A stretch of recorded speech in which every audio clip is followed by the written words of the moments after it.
Syarahan saya pada pagi ini merupakan satu tinjauan penyelidikan kami mengenai ejen penyebab melioidosis, iaitu Burkholderia pseudomallei. Saya akan mula dengan aspek kevirulenan B. pseudomallei, iaitu apakah sebenarnya senjata yang dimiliki oleh bakteria ini sehingga boleh menceroboh sistem pertahanan mangsa dan menyebabkan penyakit.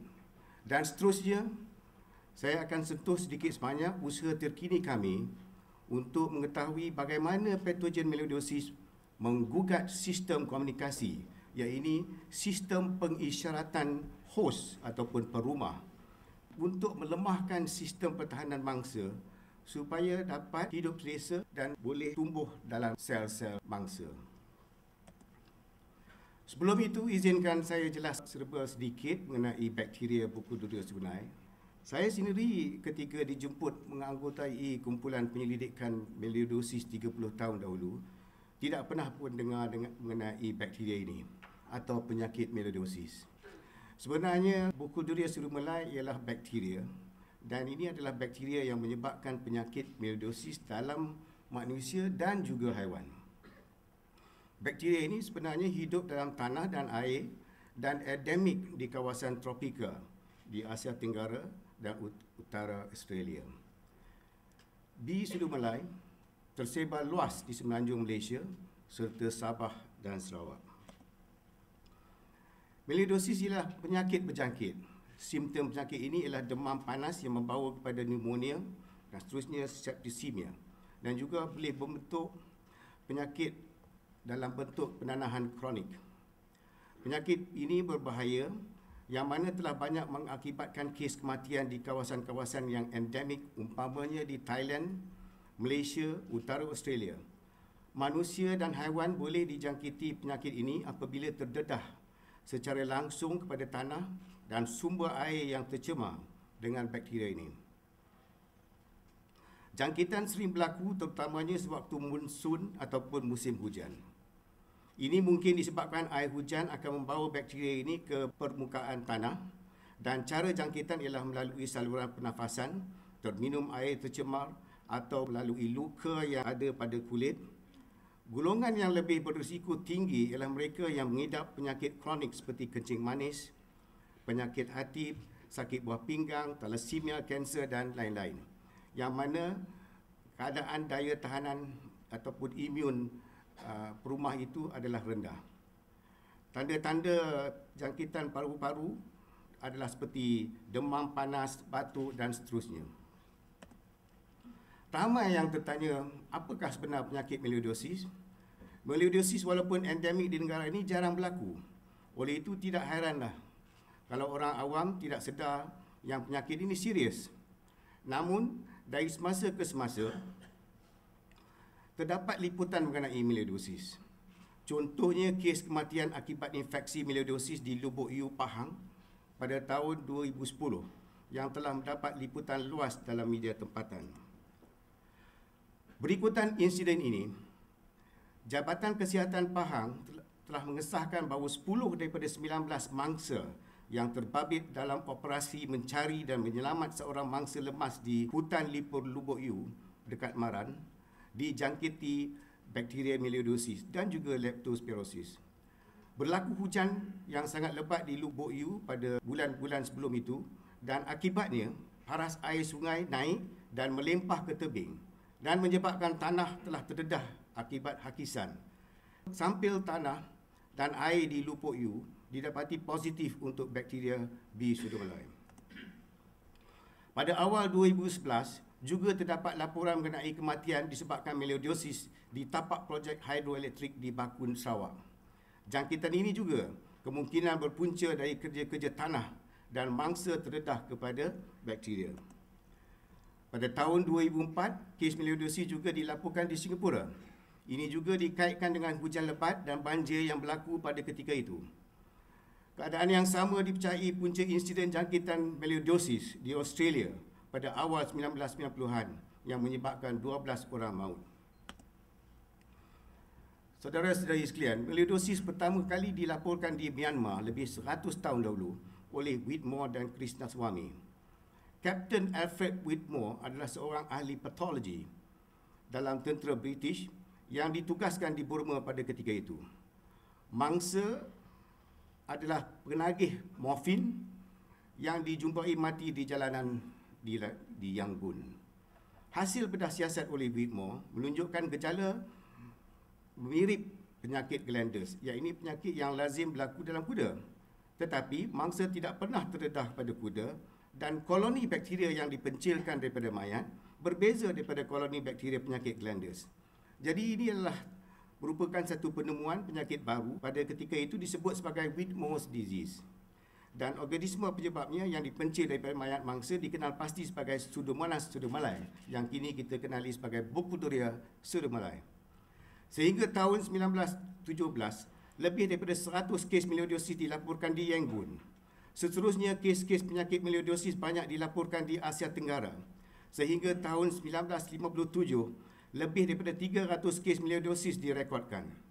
Namun demikian, penyakit melioidosis tidak begitu diberi perhatian serius oleh penyelidik dari negara barat pada ketika itu.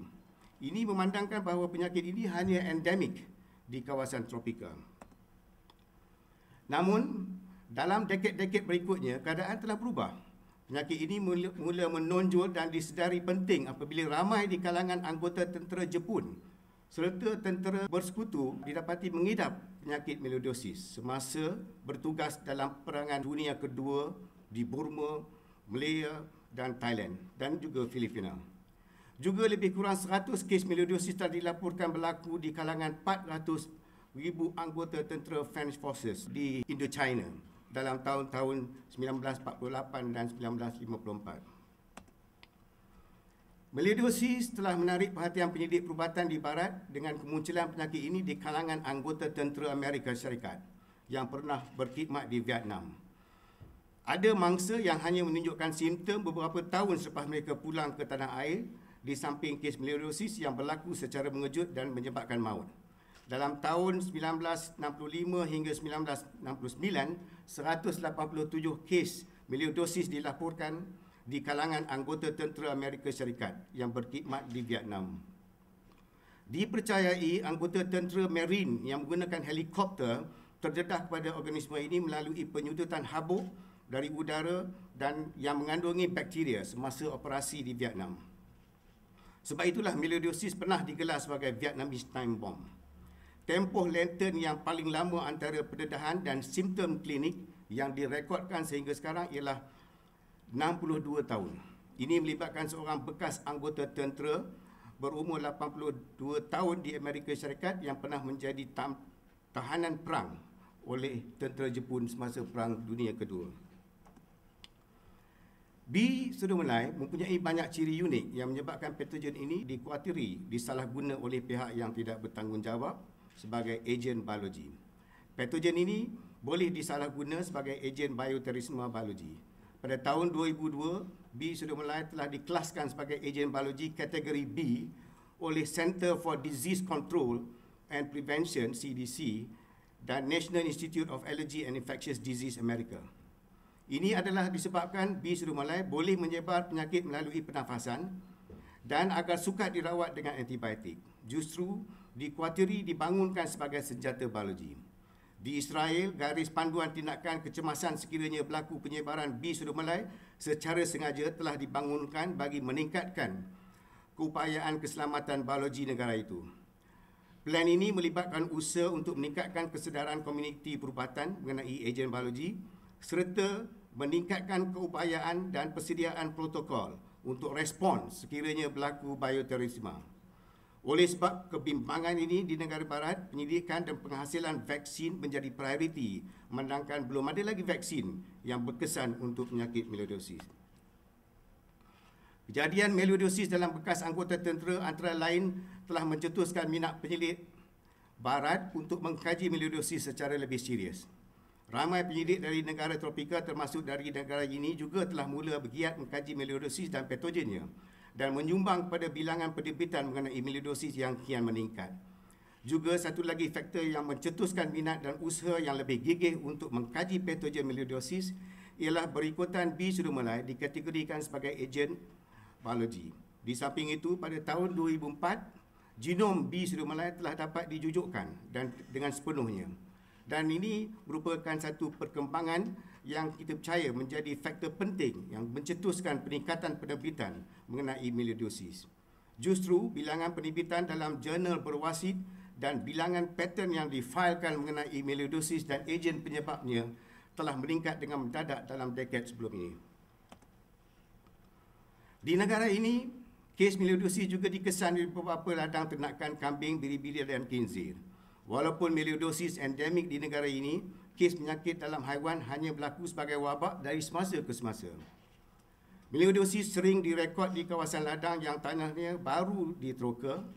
Ini kerana apabila tanah yang mengandungi B Surumalai terhakis, bakteria tersebut akan mencemar sumber air haiwan. Dalam haiwan, bentuk melioidosis jenis akut juga boleh berlaku dan boleh membawa maut. Namun demikian, jangkitan bentuk kronik sering juga dikesan. Melioidosis bentuk kronik banyak dilaporkan di ladang ternakan biri-biri yang diimport. Pada tahun 1988, dilaporkan bahawa sehingga 68% daripada rusa yang diimport dari New Zealand untuk dibiak di negara ini maut akibat melioidosis. Selain haiwan ternakan, kes melioidosis juga dilaporkan dalam pelbagai haiwan lain termasuk kerbau, monyet, gibbon, orangutan, kangaroo, unta, burung. Semua nampaknya semua haiwan memang boleh dijangkiti oleh bakteria ini. Walaupun antibiotik boleh digunakan dalam rawatan penyakit pada haiwan ternakan, tetapi ini bukanlah cara yang sesuai dari segi keberkesanan kos dan pengurusan haiwan untuk haiwan ternakan. Justru pemvaksinan lebih wajar diusahakan untuk mengawal melioidosis dalam haiwan ternakan. Sebelum penyelidikan melioidosis bermula di UKM, memang terdapat kajian-kajian bagi mengenal pasti faktor kevirulenan B Surumalai oleh penyidik dari dalam dan luar yang lain. Kajian-kajian tersebut dan kajian-kajian lampau lain banyak menyumbang pengetahuan mengenai aspek kevirulenan B Surumalai dan juga seroepidemiologi dan manifestasi klinikal penyakit melioidosis. Namun demikian, B Surumalai masih perlu difahami dengan lebih mendalam supaya pencegahan dan pengawalan penyakit dapat dilakukan dengan lebih berkesan. Kaedah diagnosis dan vaksin untuk penyakit melioidosis perlu dibangunkan bagi pengawalan penyakit yang serius ini. Justru kajian asas mengenai kevirulenan B Surumalai dan kepatogenan melioidosis perlu dikembangkan. Bagi menyahut cabaran ini, kumpulan penyidikan di UKM telah dibentuk pada awal 1980-an untuk mengenal pasti faktor-faktor kevirulenan B Surumalai. Sebenarnya, seperti yang disebut oleh Tan Sri tadi, sebelum Grant IRPA diwujudkan oleh Kerajaan Malaysia, kumpulan kami telah berjaya memperolehi grant MPKSN daripada Kementerian Sains dan Teknologi untuk menjalankan penyelidikan melioidosis dalam haiwan ternakan pada tahun 1985. Dalam usaha untuk mengenal pasti faktor kevirulenan B Surumalai, kajian telah dilakukan untuk menentukan sama ada patogen ini mempunyai kapsul. Kapsul ialah satu lapisan struktur di luar permukaan sel dan merupakan struktur penting dalam menentukan kevirulenan beberapa jenis bakteria. Kewujudan kapsul dalam spesies bakteria telah dikaitkan dengan kebolehan organisma tersebut menyebabkan penyakit. Kajian mikroskopi elektron yang dijalankan di UKM mendapati bahawa B Surumalai membentuk kapsul yang tebalnya adalah tertakluk pada media yang digunakan untuk mengkulturkan bakteria ini. Bakteria yang berkapsul dapat mengelak daripada pemusnahan oleh sel fagositosis seperti leukosit dan macrophage. Kecekapan proses pembunuhan oleh sel leukosit adalah berbeza bagi bakteria yang mempunyai kapsul berbanding bakteria yang tanpa kapsul. Bakteria yang mempunyai kapsul walaupun boleh difagositosis oleh sel leukosit didapati lambat terbunuh setelah berada dalam fagosom. Pemusnahan bakteria berkapsul yang berlaku dengan kadar perlahan mungkin memberi kelebihan pada B Surumalai sebagai patogen, iaitu berkemungkinan masih boleh mengganda dan menghasilkan bahan toksik. Terdapat laporan terbaru oleh penyidik daripada UK pada tahun ini yang menyatakan bahawa bahan-bahan daripada kapsul ini berpotensi digunakan sebagai vaksin untuk melioidosis. Satu lagi faktor kevirulenan B Surumalai yang kami telah kaji ialah eksotoksin maut. Sejak awal lagi, kemungkinan B Surumalai menghasilkan sejenis bahan toksik yang boleh membunuh perumah telah dilaporkan oleh beberapa penyidik sejak tahun 1950-an. Ini adalah berasaskan kepada cerapan bahawa haiwan makmal yang disuntik dengan kultur filtrate organisma ini maut tanpa menunjukkan sebarang kerosakan yang ketara pada sel ataupun organ haiwan itu. Kajian kami di UKM menunjukkan fraksi kultur filtrate B Surumalai mengandungi aktiviti maut, nekrosis dan cytotoksik. Kami mendapati bahawa aktiviti maut tersebut adalah produk ekstrasel B Surumalai dan merupakan sejenis protein. Fraksi toksin telah berjaya dihasilkan daripada ekstrak kasar filtrate pertumbuhan bakteria melalui kromatografi. Hasil kajian yang dijalankan mendapati bahawa toksin B Surumalai yang dipencilkan daripada media pertumbuhan bakteria ini mempunyai ciri ketoksikan maut apabila disuntik ke dalam perumah. Toksin ini juga mempunyai aktiviti nekrosis. Ciri ini dapat dilihat dari segi keupayaan toksin mengakibatkan pembentukan lisi apabila disuntik di bawah kulit haiwan makmal. Dalam usaha untuk memastikan sama ada toksin memainkan peranan penting dalam membunuh perumah semasa diinfeksi oleh B Surumalai, maka kajian pengimunan dengan toksin telah dijalankan terhadap mencit. Hasil kajian kami menunjukkan bahawa pengimunan perumah dengan toksoid dapat melindungi perumah tersebut daripada kesan maut toksin yang disuntik. Ini menunjukkan bahawa sistem imun perumah yang dilancarkan terhadap toksoid dapat menetralkan toksin yang disuntik dan seterusnya menghalang kematian perumah. Seterusnya, kami telah menjalankan percubaan pemvaksinan dengan kerjasama Veterinary Research Institute Ipoh terhadap biri-biri dengan menggunakan toksoid daripada exotoksin yang dihasilkan di UKM. Kajian kami mendapati gerak balas imunologi haiwan yang diberikan vaksin toksoid tersebut mencapai titer yang tinggi. Bagaimanapun, hanya 60% perlindungan diperoleh selepas 2 dos vaksin diberikan. Postmortem menunjukkan penanahan dalam organ. Ini bermakna toksin yang lebih tulen dan antigenik amat diperlukan untuk menghasilkan vaksin yang lebih berkesan. Selain daripada manusia, B Surumalai juga adalah patogen kepada haiwan dan liar dan ternakan. Oleh demikian, kefahaman mekanisme mikropatogen daripada peringkat molekul tak kira sebarang perumah yang dikaji amat penting dalam usaha untuk mengawal penyakit melioidosis. Tambahan di Malaysia, usaha besar-besaran dalam meningkatkan peternakan lembu, kambing dan kerbau sedang giat dilakukan bagi meningkatkan pengeluaran daging tempatan. Ini merupakan satu lagi cabaran yang perlu diberi perhatian oleh semua pihak bagi memastikan usaha peternakan di negara ini tidak terencat dengan ancaman wabak penyakit disebabkan patogen yang endemik dalam tanah di kawasan tropika.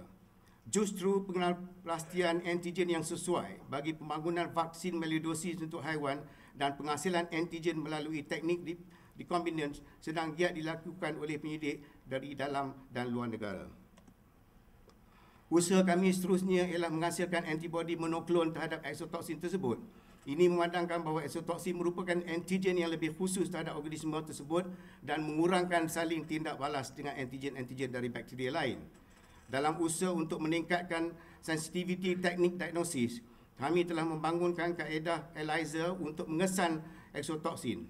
Kumpulan kami telah menghasilkan antibodi monoklon terhadap exotoksin B Surumalai dan menggunakan antibodi tersebut dalam kaedah ELISA dan didapati sesuai untuk seroepidemiologi melioidosis. Sama ada kes melioidosis kronik atau subclinical dalam populasi haiwan di kawasan endemik. Kaedah ini berpotensi dibangunkan untuk diagnosis melioidosis akut. Di samping itu, kaedah diagnosis yang menggunakan antigen B Surumalai yang dihasilkan melalui teknik DNA recombinant sedang diusahakan oleh rakan-rakan di UKM.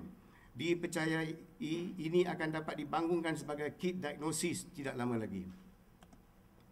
Juga kami telah membuat saringan antibodi khusus terhadap exotoksin dalam serum biri-biri menggunakan kaedah ELISA yang dibangunkan di Makmal Biokimia Fakulti Sains UKM. Ini bertujuan untuk melihat kehadiran antibodi terhadap exotoksin dalam haiwan yang terdedah kepada bakteria ini. Hasil kajian menunjukkan antibodi hadir dalam hampir 50% daripada serum yang diperoleh daripada haiwan di ladang yang diketahui terdedah kepada infeksi B Surumalai. Manakala antitoksin hanya dikesan dalam 6% serum haiwan yang diambil daripada ladang yang dipercayai bebas daripada melioidosis. Kajian ini menunjukkan bahawa exotoksin memang dihasilkan in vivo semasa infeksi B Surumalai. Kajian ini juga memperkukuhkan lagi pendapat kami bahawa exotoksin B Surumalai penting sebagai faktor kevirulenan patogen ini. Seperti mana yang telah dinyatakan sebelum ini, jangkitan bisu Melai merupakan cabaran pada usaha peternakan haiwan secara besar-besaran di negara ini. Dan setakat ini belum ada vaksin yang boleh digunakan untuk pengimunan terhadap melioidosis.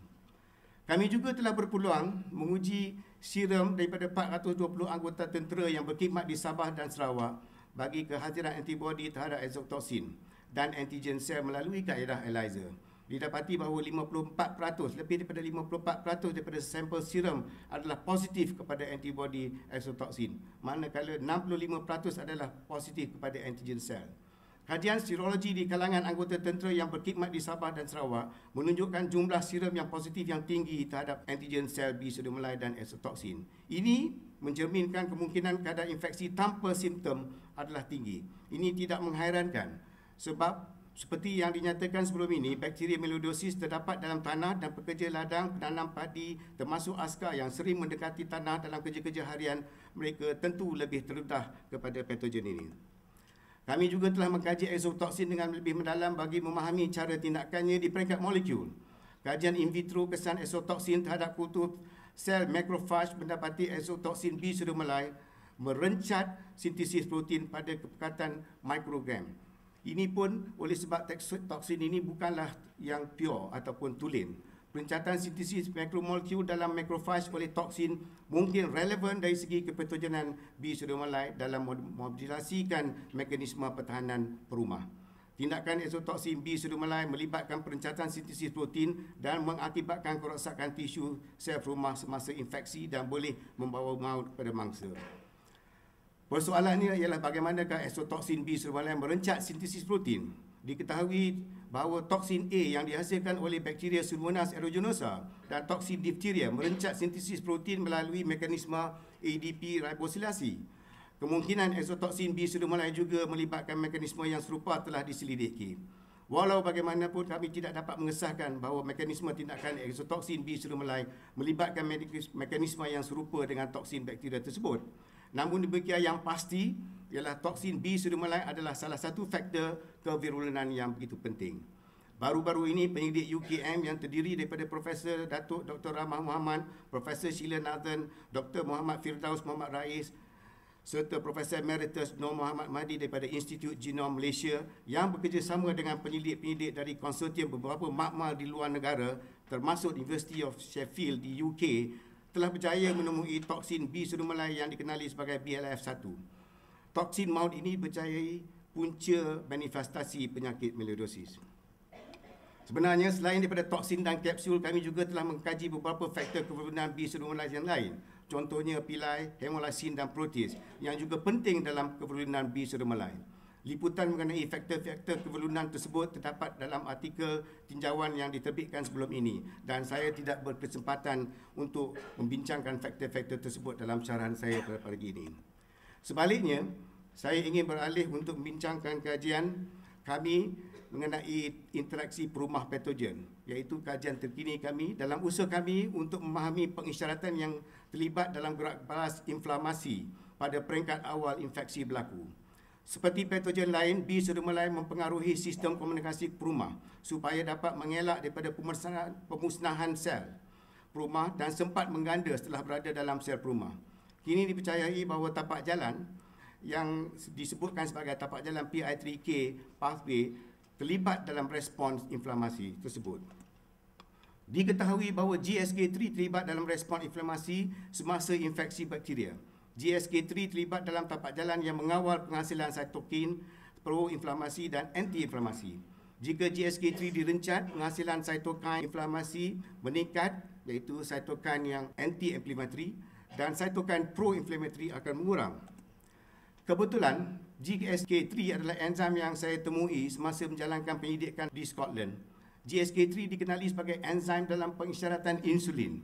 Tetapi 30 tahun berikutan penemuan tersebut, GSK3 didapati mempunyai peranan yang jauh lebih luas dalam pengawalan sel dari apa yang diketahui pada mulanya. Penerbitan asal mengenai GSK3 sering dirujuk, sehingga sekarang jumlah sitasi kertas asal penemuan GSK3 sudah melebihi 500 kali. Kini GSK3 diketahui memainkan peranan utama dalam pelbagai proses pengisyaratan sel. GSK3 terlibat dalam patogenesis pelbagai penyakit seperti diabetes, penyakit Alzheimer dan kanser. Dari segi proses sel, GSK3 terlibat dalam transkripsi gene, translasi messenger RNA, pengawalan cytoskeleton, motility sel, proliferasi sel, oncogenesis dan seterusnya.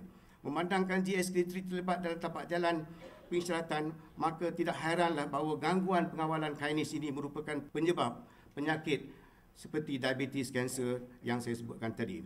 Ekoran ini GSK3 menjadi tumpuan penyelidik untuk mengkaji potensi GSK3 sebagai sasaran drug bagi penyakit tersebut dan penerbitan mengenai GSK3 meningkat secara mendadak. Ini boleh dilihat dari peningkatan jumlah paten berkaitan GSK3 pada tahun-tahun belakangan ini. Selain daripada penemuan GSK3 terlibat dalam rangsangan insulin dan pelibatan dalam diabetes, penyakit Alzheimer adalah antara penyakit yang menjadi tumpuan dalam penyelidikan GSK3 sebagai sasaran drug. Ini boleh dilihat dari segi bilangan paten yang difailkan sejak diketahui GSK3 dapat terlibat dalam patogenesis seperti penyakit Alzheimer. Penemuan kami baru-baru ini menunjukkan bahawa perencatan GSK3 meningkatkan kemandiran haiwan makmal yang diinfeksi B. pseudomalai. Ini bermakna bahawa serangan patogen boleh mencetus keadaan ketidakseimbangan dalam penghasilan cytokine pro dan anti-inflamasi. Penghasilan cytokine yang keterlaluan boleh memudaratkan perumah dari segi mengakibatkan sepsis dan kegagalan fungsi organ. Perencatan GSK3 mengawal penghasilan cytokine melampau semasa infeksi B. pseudomalai.